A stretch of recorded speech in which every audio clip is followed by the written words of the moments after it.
Hello, welcome to InfoFire, the Fireside Chat series from Information Matters. InfoFire brings together visionary thinkers and leading experts from diverse fields to share their stories, insights, and perspectives.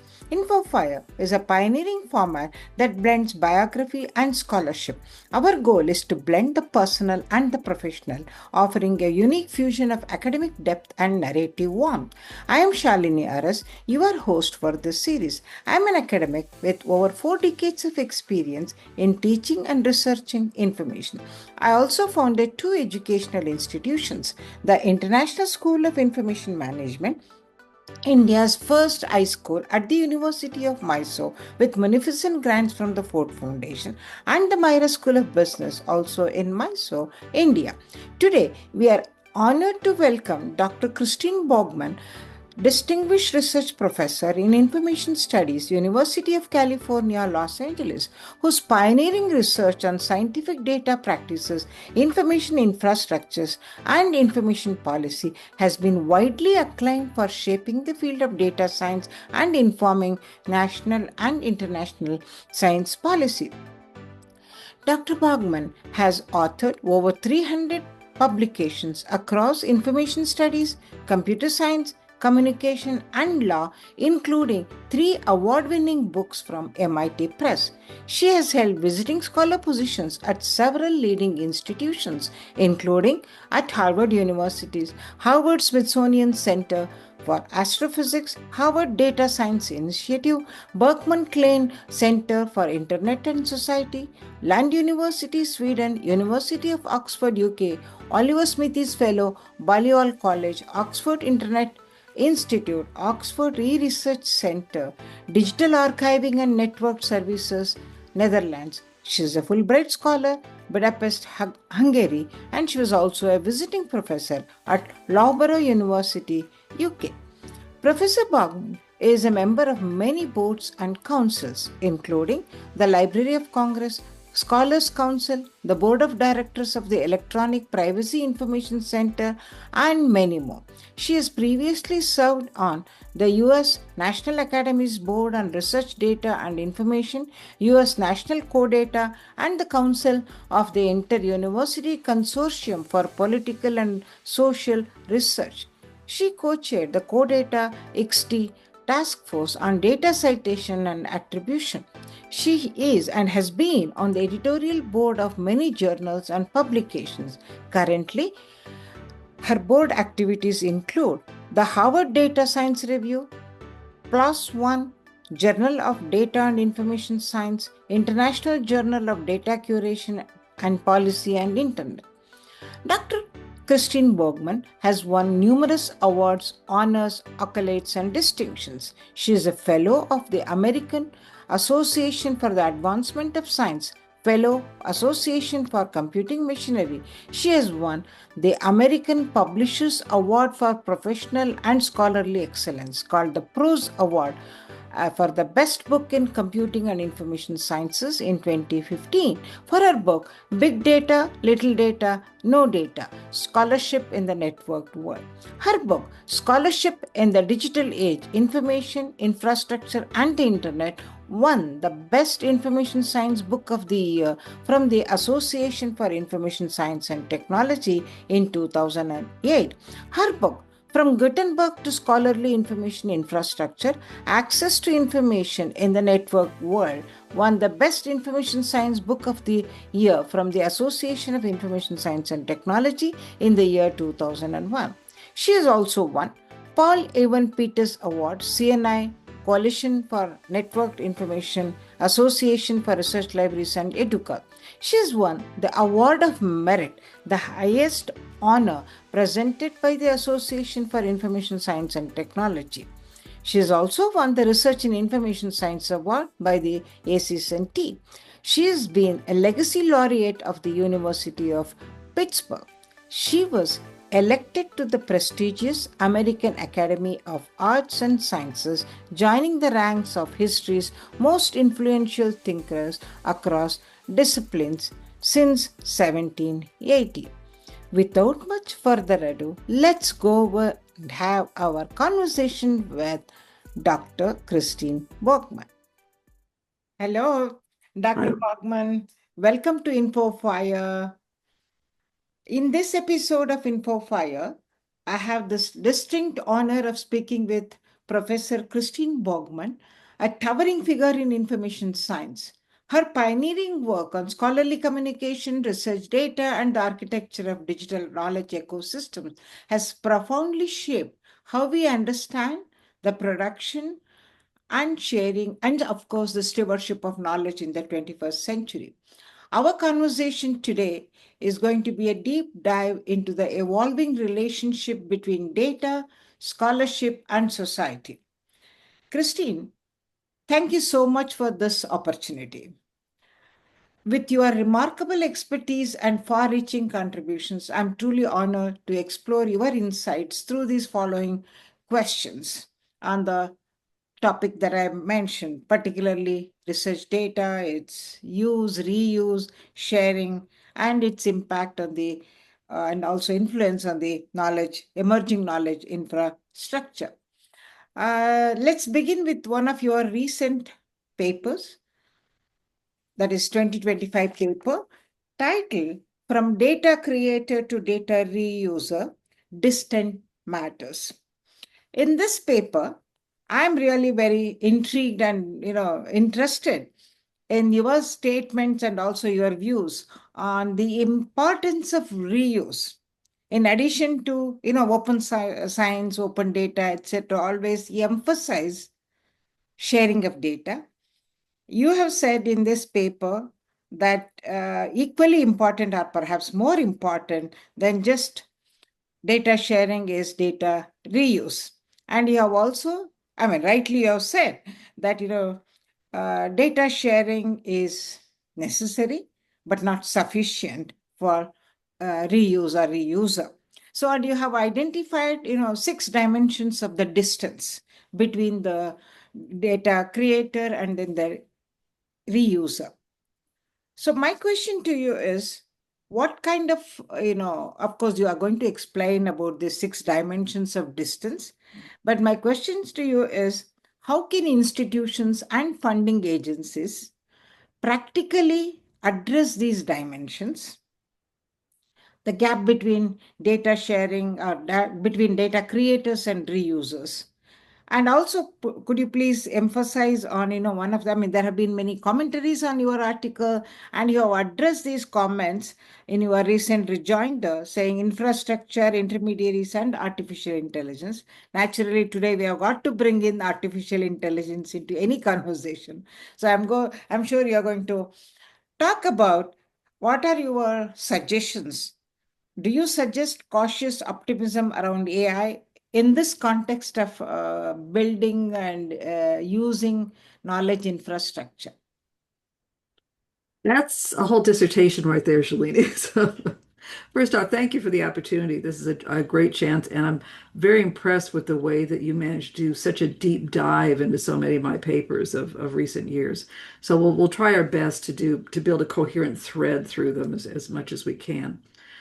I think you put it well that that paper, which is joint with Paul Groth of the University of Amsterdam, is one where we really try to push the emphasis over to data reuse. And it's a long running conversation. And to give comfort to students who are bogged down dissertations, that paper was about a decade in the development. And I think, as it says early in the paper, is in the 2015 book, The Big Data, Little Data, No Data, I proposed that the ability to reuse data was at least partly a function of the distance between who shares and who reuses. And we're really seeing that in the dissertations that my students were doing in astronomy data, biomedical, earth sciences, and other kinds of work. So Paul, who I've known for a long time, is a computer scientist who specializes in provenance. And this was again an opportunity for, as you can see how interdisciplinary my work has been over time, is to bring together the more traditional library archives approaches to thinking about provenance and the technical computer science approaches. So that's really what brought us together. But we have notes back to 2016 on that paper. And at that point, we were kind of felt like we were boiling the ocean, that it was such a complex problem. In the meantime, we'd both done a lot of other work, and Paul's one of the original authors on the FAIR principles, the findable, accessible, interoperable, reusable, which anybody working in the data field would be familiar with by now. And he came at it from a technical standpoint, and I came at it from a more social and behavioral standpoint. And both of us were concerned that the conversation around data sharing has not moved much in the last 10 years. It really is. It's been so much about incentives. How do you get people to share, share, share? As though that were a single act of just putting in a box and handing over. And anybody who's worked in libraries and archives knows how much curation, how much handling, how much intermediary work is involved in doing that. At the same time, the funding agencies and the publishers are requiring people to share without an appreciation of that knowledge work that goes into making those data available. And it becomes as though sharing were an act in itself. And so that was the substrate there, was to say data sharing and reuse are about knowledge exchange, not about a simple transactional relationship. And given that we can't share everything and make them usable for everybody, for all purposes, for all time, let's simplify the problem. Let's look for some low-hanging fruit and think about what can be reused, with whom, for what purposes, under what kind of collaborative relationships, over what periods of time. And if we can take a more concrete approach to it, we can do those things that you suggested, is we can help the people who might want to share, the people who might want to reuse, and the various agencies and other stakeholders involved. So the larger part of the paper is a theoretical framework embracing distance as a metaphor. Then the last third or so is the practical implications. And we do give very specific guidance where we suggest that the people doing the curation should be thinking about how the depth of curation, the audience for whom they're curating, that the people wanting to share can be much more specific of, I'll make these data available for these people for these purposes. I'm not going to try to make them available to everybody. And if the funding agencies can think about a narrower approach, also they can get much more value out of those grants and out of those funding, is saying, if you can rethink what the data management plan should be and have people really curate and make them available for very specific purposes, we're more likely to get more sharing going on. Okay. So it's a very long paper with a lot of material in it, but the Harvard Data Science Review liked it so much they decided to treat it as a foundations paper and invite those scholarly commentaries. There's 9 commentaries for about 9 different disciplines and 3 continents. We've got philosophy of science, we've got computer science, we've got archives, we've got working librarians in there, all looking at what these issues are. And then they gave us about 2 weeks, I think, to write a rejoinder to 100 pages of material. So I think we did pretty darn well of getting something concise at the end and pointing back. But you're right, the AI is kind of an unavoidable piece of it to come back to. Okay. So, you already touched upon many things, and you said, the last 10 years, since your first paper on this particular issue. Let's go to the other aspect, one other paper of yours, that is the 2022 paper. I love the title, actually. Probably I'm going to use that as the title for the whole piece that we are going to write. Why it takes a village to manage and share data. Okay, in that you argue that sharing data is a collective enterprise requiring robust architectures, infrastructure, and coordinated institutions. And the main thing that I liked in that paper is that you talk about, sort of misrepresentation or misconceived notions about the other disciplines and various other things. Coordination is the key. And then, each field or domain has its own, I mean, wears its own lens, if I can use that word, to look at, let us say, even data sharing, open data, etc. So the whole point here is about everybody talks about data sharing. It takes a, as you said, a village to do this, manage and share data.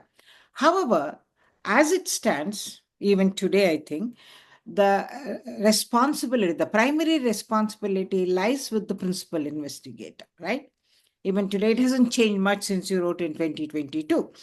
So, my question is, how can institutions better support a PI in this regard and create that kind of a village that can manage and share data?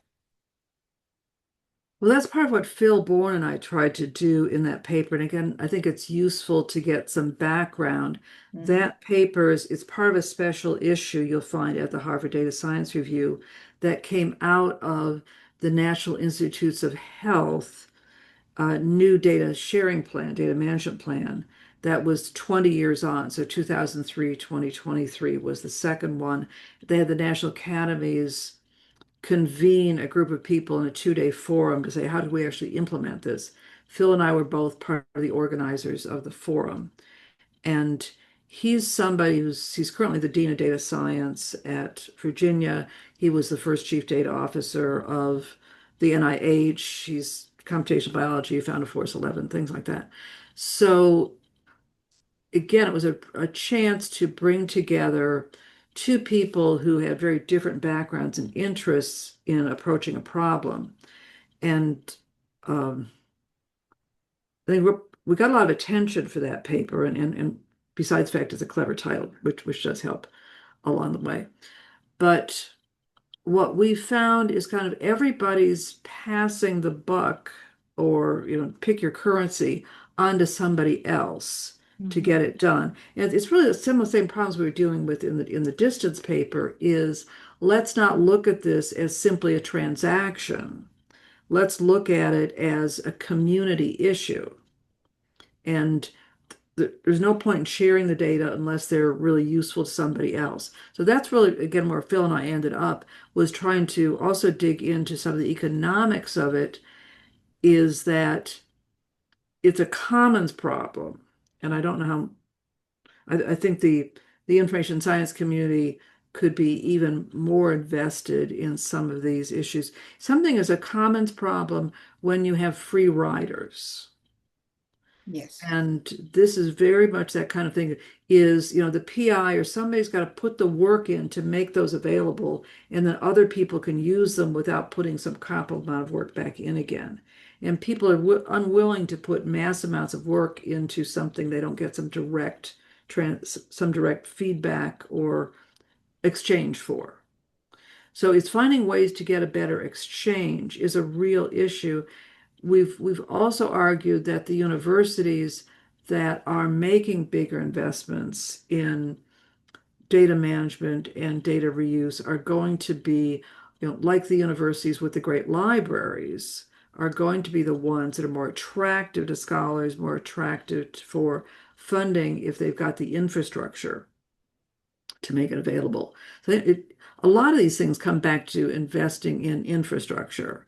Is if UCLA or other universities really want to attract that next generation of scholars, the better that we can do, whether it's at our campus level or the University of California, the 10 campus level, is to build a capacity where we've got the librarians, we've got the data archivists, we've got the software engineers, we've got the layers of people to help make data more useful.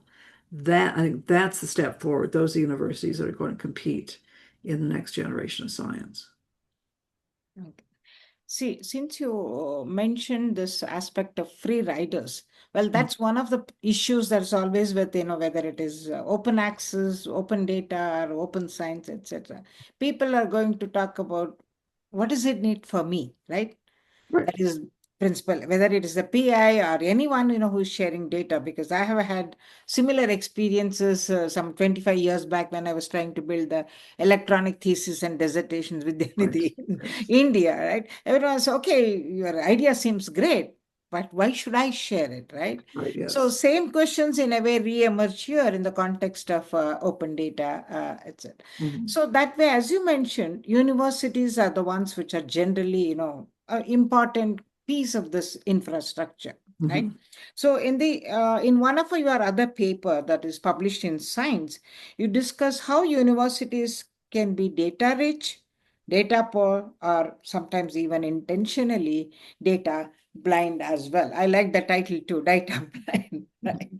So highlighting the complexity, I mean, you have very rightfully highlighted the complexity of this institutional data landscapes. So you suggest that addressing these challenges perhaps requires a senior leadership position or a role in these institutions, right? So, looking at, for example, how these days most corporations have these chief data officers and things like that, do you think that perhaps there is a requirement for such a officers, whatever you designation you give, chief research data executive, whatever, in the universities to have such a leadership position, and also which has cross institutional authority. That's what is important, right? Usually, of course, librarians do have some, but then they may not have the same kind of, unless you create a new position or a new leadership role. So my question to you is, do you think that there is a need for such a thing? And if so, what kind of a, I would say, role, or what kind of a structure that you envisage for such a leadership role? Again, on that paper, which is joint with Amy Brand, I want to make sure that my valuable co-authors get sufficient credit. Amy is the publisher and president, executive director, big title. She heads the MIT Press, Mm-hmm. and she comes out of cognitive science and has a very good. So she's done information technology management for a long time. And so again, we came together thinking about the administrative issues, and we used the pandemic as a natural experiment. So all of those interviews were done by Zoom. We were hoping that we could find a university or two that felt like they had found a good way to get a handle on the data across their universities, that we could write about some best practices, some Mm-hmm. success stories. But what we got was a lot of pain, that people are really finding all these silos being built and a very, very hard time getting cross-cut on actually being able to use their data. And so one of the suggestions was, as you noted, to do a data science as a data czar, which is something that you see in some kinds of corporate and government environment, like NIH does as well. It's certainly potentially very powerful, but it also needs to be in such a way that you're careful that you've got the right person with the right scope of responsibility, and the right office and staff under them.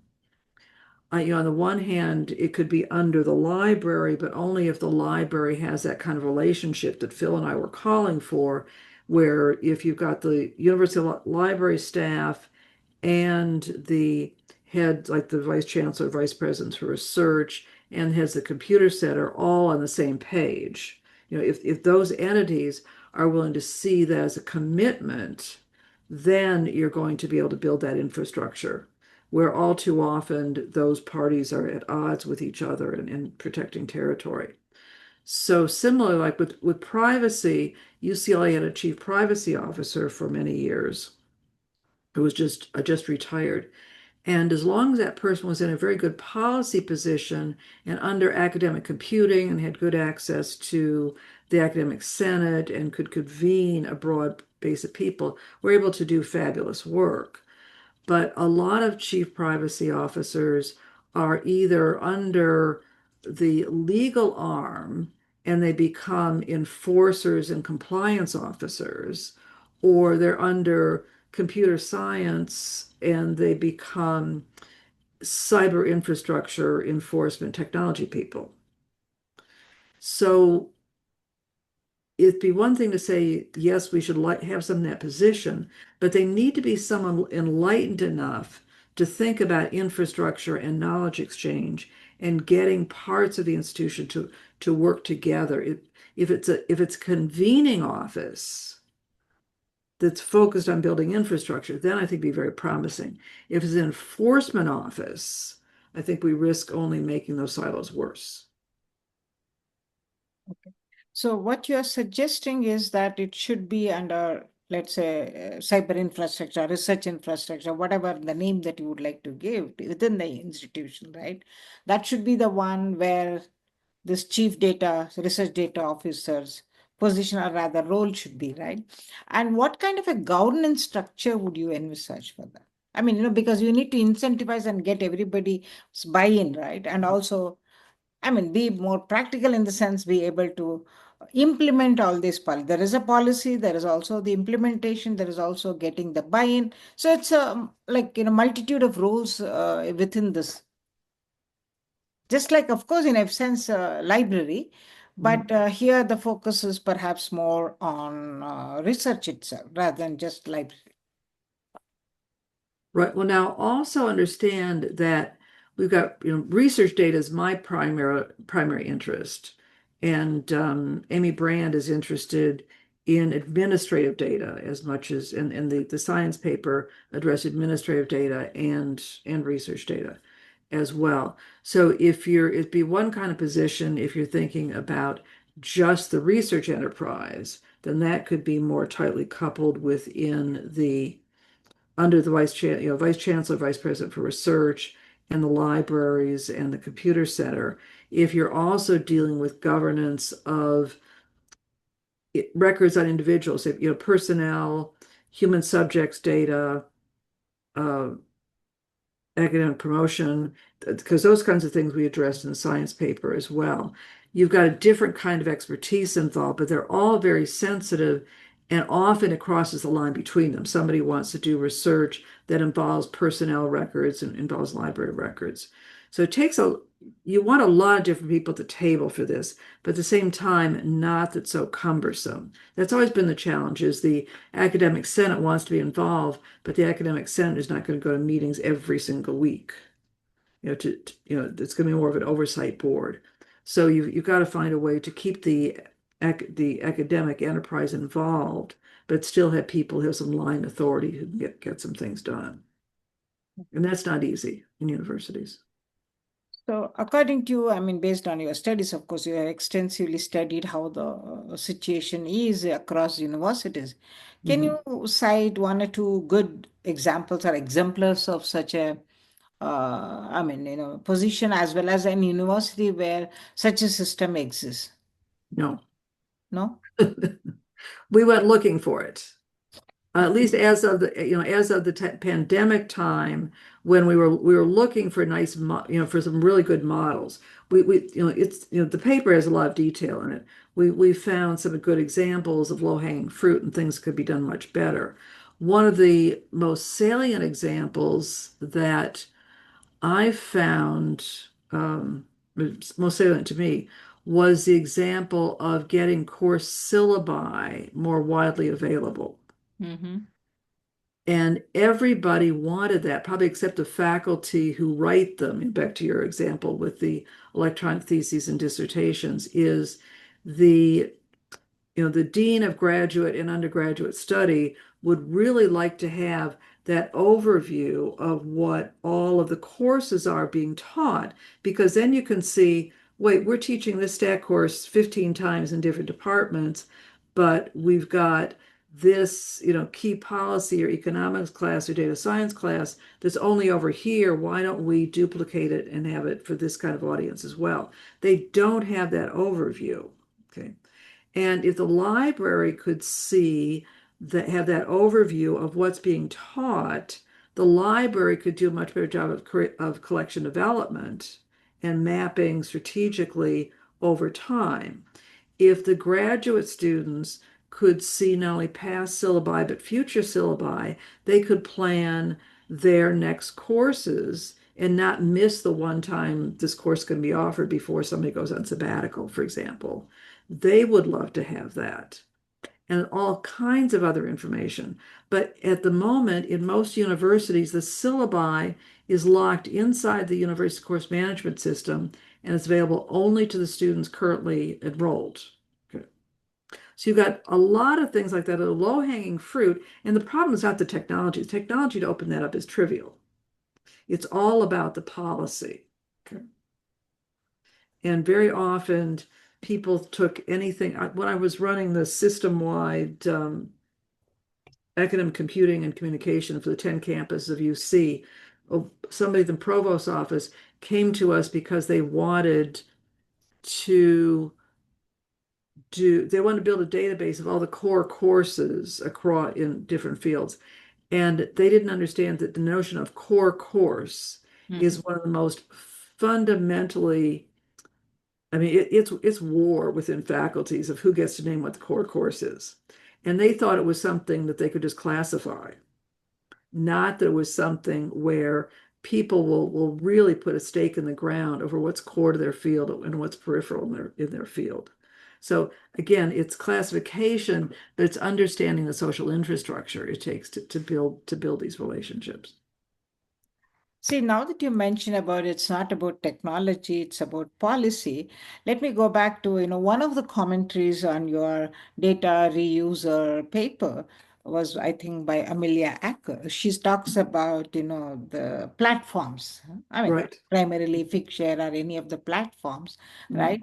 And how they are also actually impacting on this distance, sometimes increasing, sometimes decreasing the distance that you mentioned, right? So technology could be I would say you can leverage technology to bridge some of these gaps, some of these issues. But as you said, it's the policy.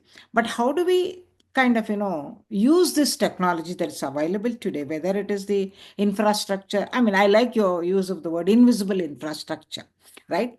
So it is an invisible infrastructure that we're all trying to create for, I would say, progress of science, for the betterment of society, etc. The question is that how do we integrate the technology and the policies, right?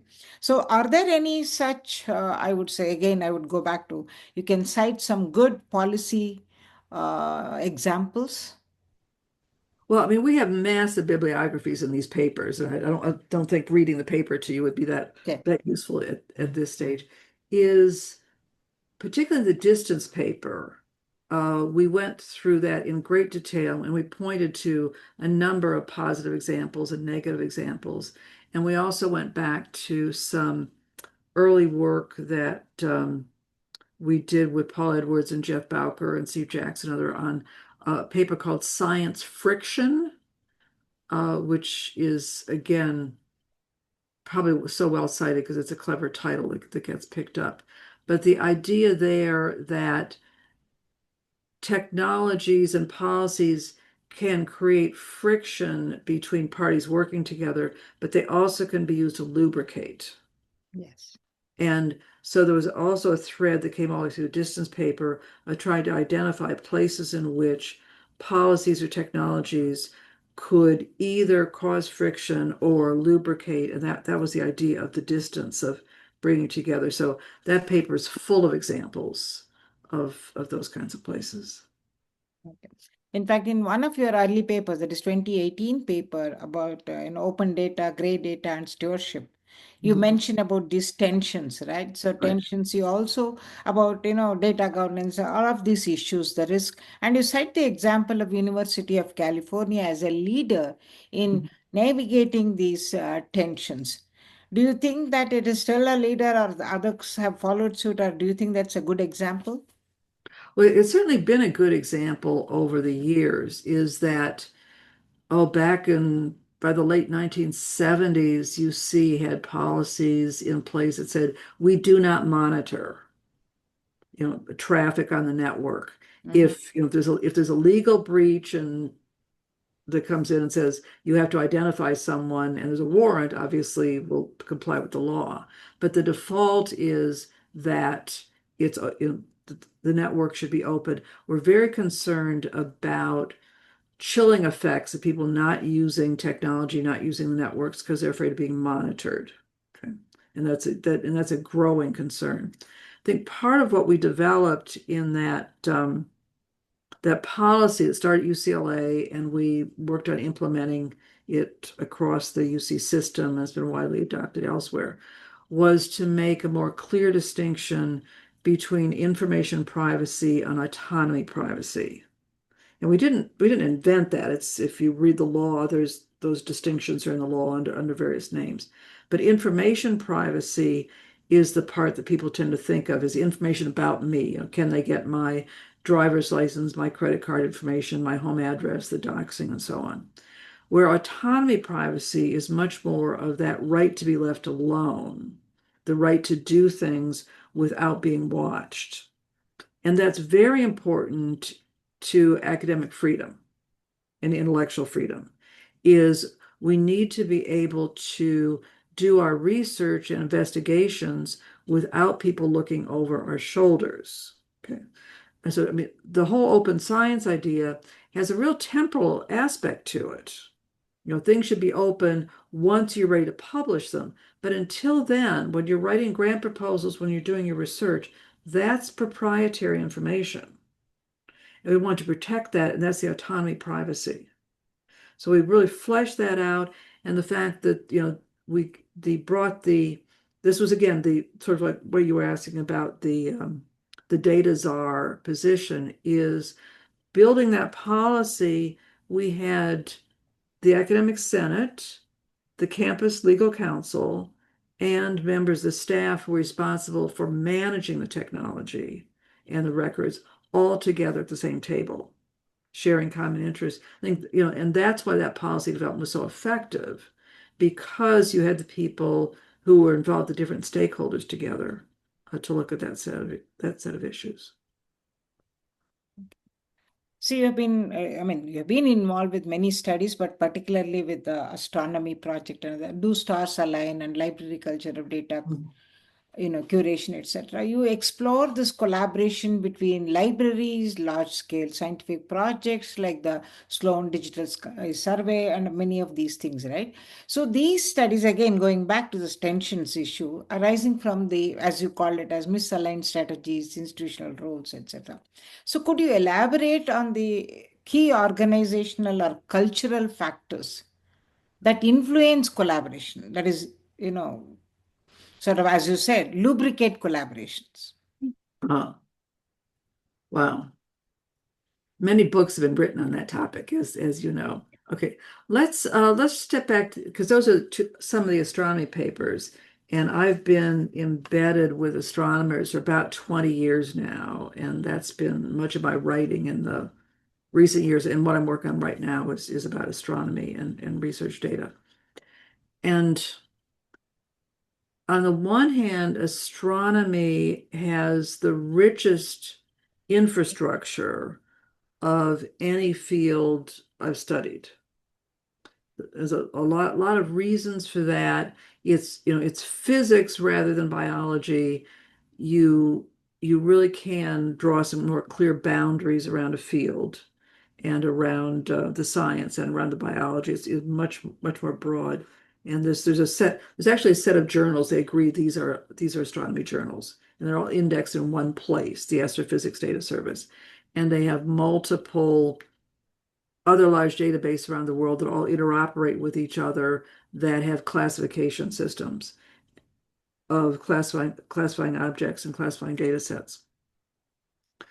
And then you've got numerous big archives. I'm just back from interviewing at some of the Space Telescope Science Institute, Center for Astrophysics, and at Harvard, Smithsonian, and places like that, of kind of bring back up to date some of those matters. So they are extremely sophisticated, but there's a huge difference between the way they manage their data and they build their infrastructure between space-based and ground-based astronomy. Mm-hmm. And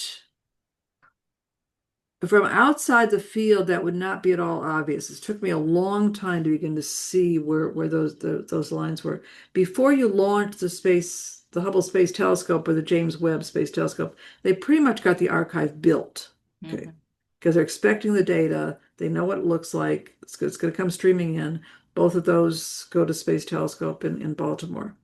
Where the ground-based, and those are NASA funded and comparable in Europe and India and Japan and China and elsewhere. Where the ground-based, like the Keck telescopes and the radio arrays and so on, they tend to be funded by National Science Foundation, Department of Energy, private agencies like Keck and Moore and Sloan and so on. They're built more to get the data. They don't have as much of a long-term commitment to keeping the data. But you can argue they're just as valuable whether you take them from the ground looking up or the space looking outward to them. And so that's a lot of what we got into with Sloan, and that was the first Sloan 1 through 4 that we're working with. We're still working with those folks. Now Sloan 5 it's in later stages over time. And they were running out of money at the end of Sloan 4 and trying to decide how to migrate it. And there was only a little bit of money involved in this. It was an experiment. They went to the two libraries. So I think we really learned a lot about what archiving meant, very, very different approaches there.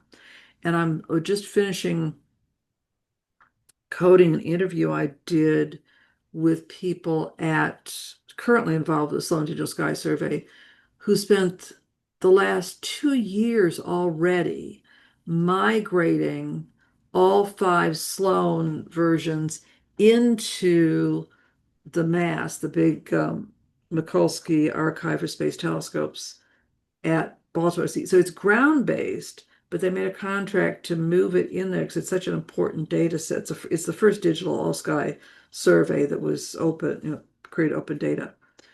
And the fact that it's 2 years of multiple PhD astronomers trying to figure out what's worth moving and what's worth leaving behind.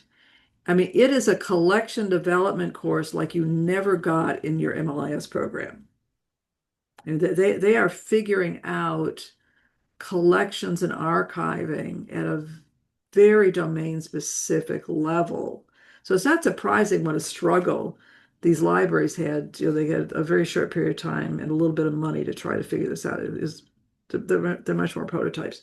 But it's a really, really hard problem of figuring out how to migrate, particularly something that massive, because this was bigger than I think it was 160 terabytes. And now I'm talking to people getting like, petabytes at a time coming down there. I talked to somebody doing radio astronomy who was sampling 2 billion times per second.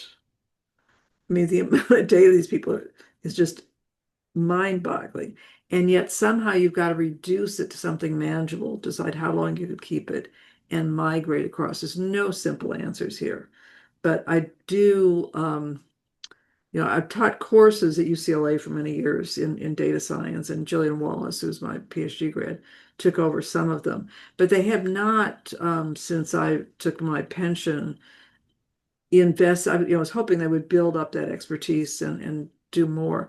And there's certainly people like Amelia Acker and Peter Darch, who came of our program, and others at other information science programs who are doing that work.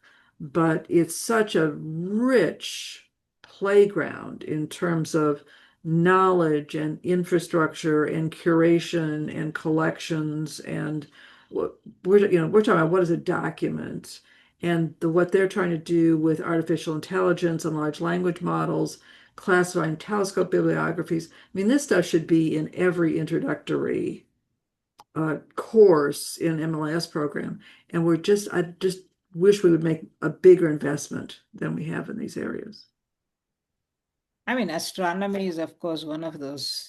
I mean, the word astronomical in nature, right? I mean, the data is astronomical. It is in all respects. That's the word. And also perhaps, it's one of the earliest fields where, data storage and its ultimate, Kepler's discovery, or rather, development of the theory was based on his, Tycho Brahe's data that he collected, which Good he example. passed it on later, right? Yeah. So the question is, astronomy is such a field with all this, different kinds of course, advanced telescopes and other things, Mhm. gadgets that are available. It's humongous data. So that's a big question, right? How do you store these data? And of course, once you think of all these storage issues, you also have the attendant issue of the problem of environment, so much of energy consumption and all of that will come. But let us not go there. My question only to you is about the, since you brought in the migration issue, Mm. still, even in, I mean, you talked about reuse, but equally important is the, as you already mentioned, how long are you going to keep this data? What data to keep? Those decisions and policies are key, right? Mhm. When it comes to migration, do we keep the entire data? How do we do that? I mean, what's your experience and insight in this specific critical problem of deciding what to keep, what not to keep, and how do we migrate, what technology to use and all of Yeah. But in the technology, that's a technical problem, and the archivists have dealt with that for years. The what to keep, it's like it's like the commons problem around dumping everything on the PI. If you ask the librarians what to keep, they'll say that's a scientific problem. If you ask the scientists, they'll say that's a librarian problem. And no, it's just too hard. Nobody really wants to deal with it. And that's part of what I'm writing about now is the kinds of decisions that they're making and the amount of new kinds of classifications. I had a fascinating discussion with somebody at Space Telescope Institute that said, we're keeping the observations, but not the data. And that led down a long rabbit hole into the difference between observations and data products and data and levels of data and how much data reduction of what you keep for how long and what are the interim stages that you keep. So they've gotten very sophisticated, but it's clear you need a great deal of domain knowledge. I mean, I've been working with astronomers for 20 years. I can now ask those questions and I understand what flats and darks are and those kinds of things. When an astronomer told me some years ago, you finally sound like you know what you're talking about, I took that as a high compliment. So it's not something a 1 hour interview for a data management plan, which is what's being encouraged in libraries, it. is really going to get you far enough down. You've got to have a partnership. And again, back to the paper with Phil, the 2022 on why it takes a village, is to encourage people to build those partnerships. The universities have pools of software programmers that you can take a piece of for your grant, but they don't have as big a pool of research data curators and those kinds of intermediaries. If I got a 3-year grant, can I get a 3-year person who's got a career path within the university? We need to do much more of that.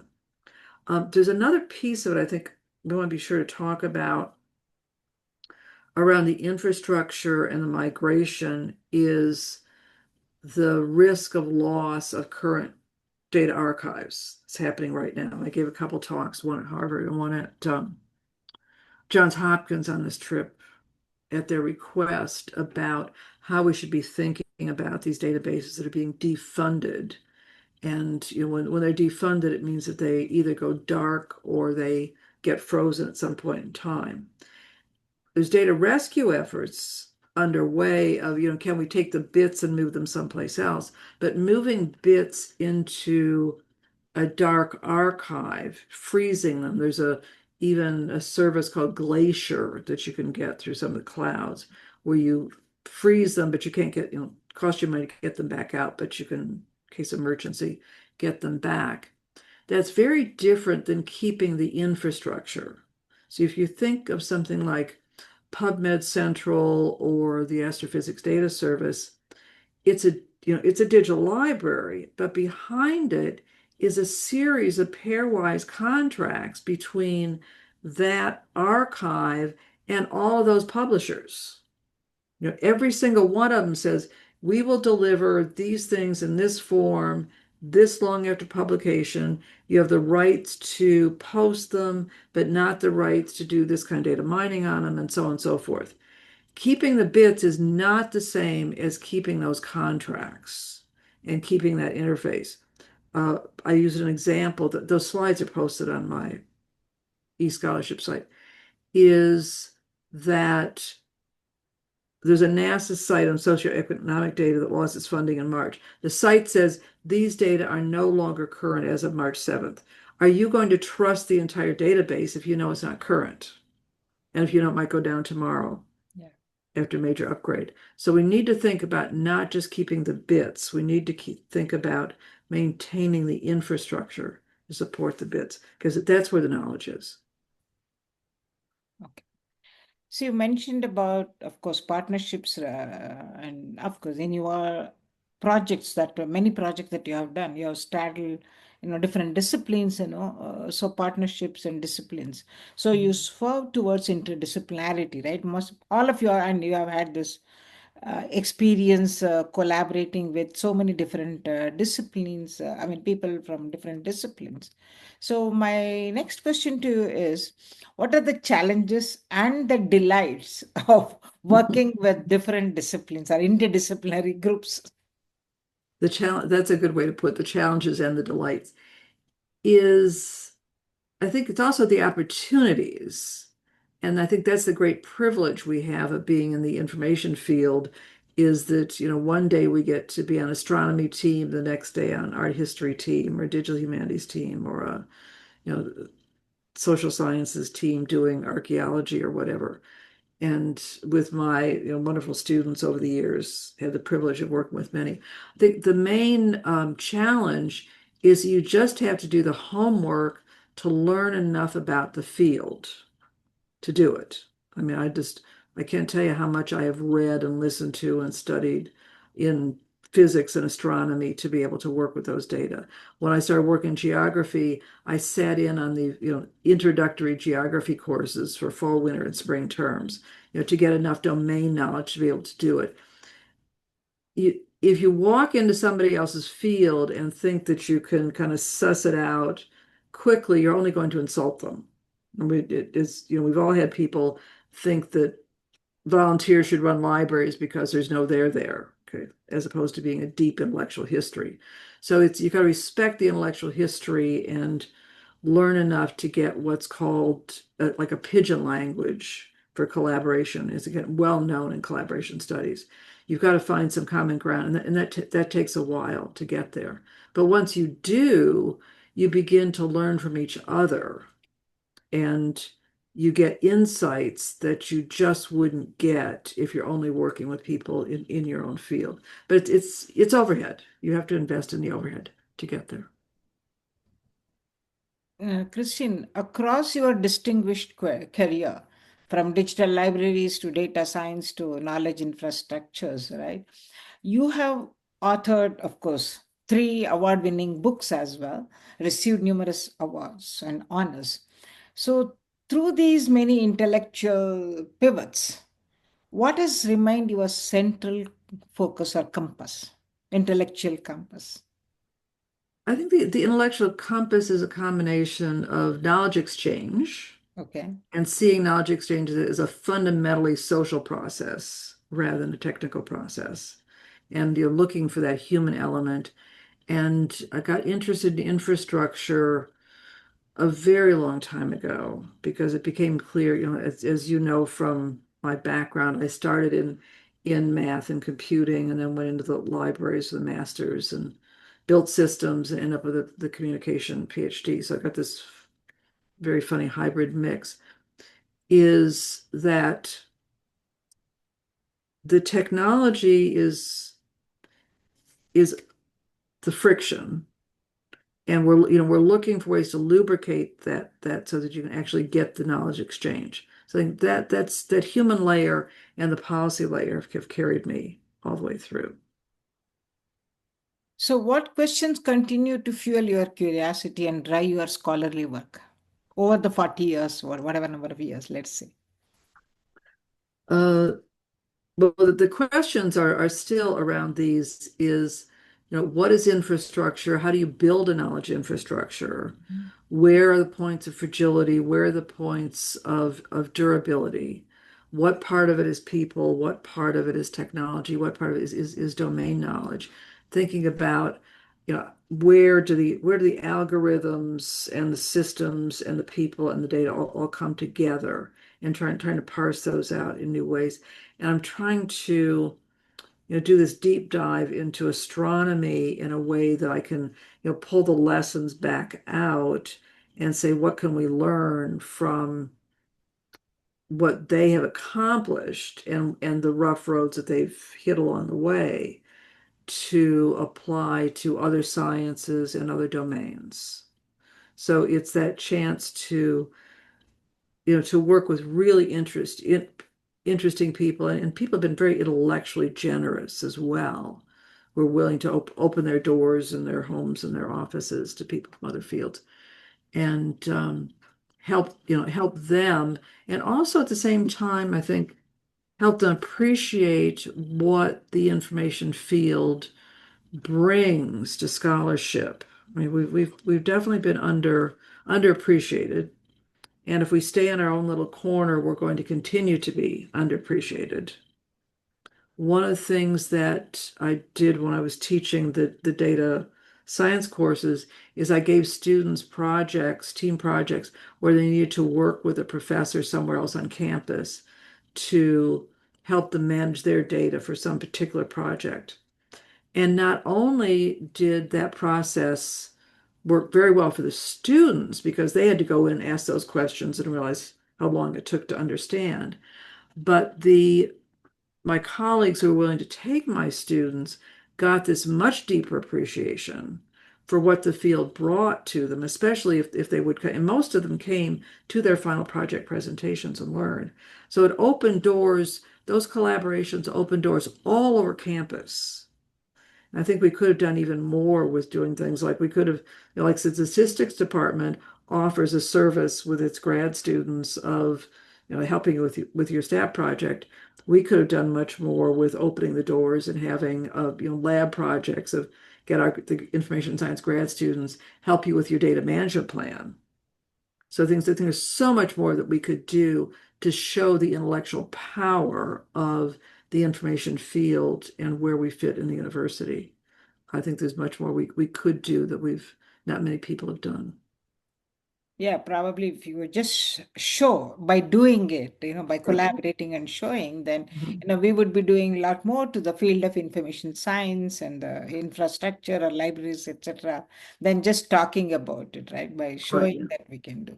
Yeah. You also mentioned about, many people who are intellectual giants with whom you have worked and, who have influenced you, impacted you. So my final question to you is if you could think of a couple of, intellectual giants in your distinguished career who have been the pivots or, impacted you, how it changed course or, or rather made you work on this particular area, shift from one subdomain to another.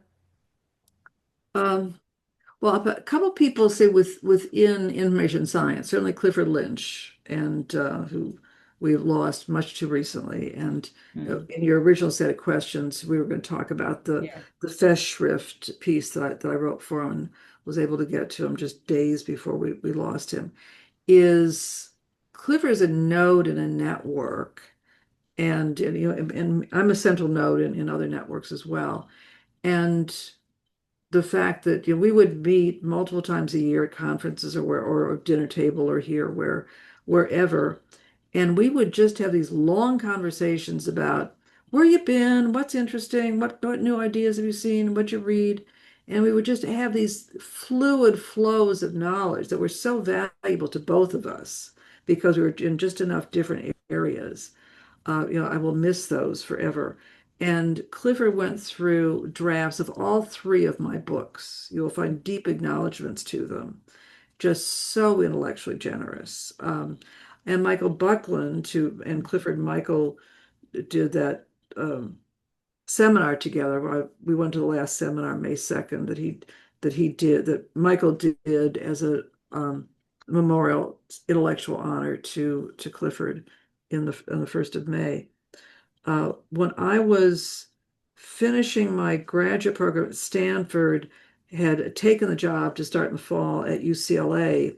Mm-hmm. Robert Hayes, who was my dean here, sent me, God knows why, I hadn't even passed my dissertation yet, as his representative to this Council of Deans that was happening up in Vancouver.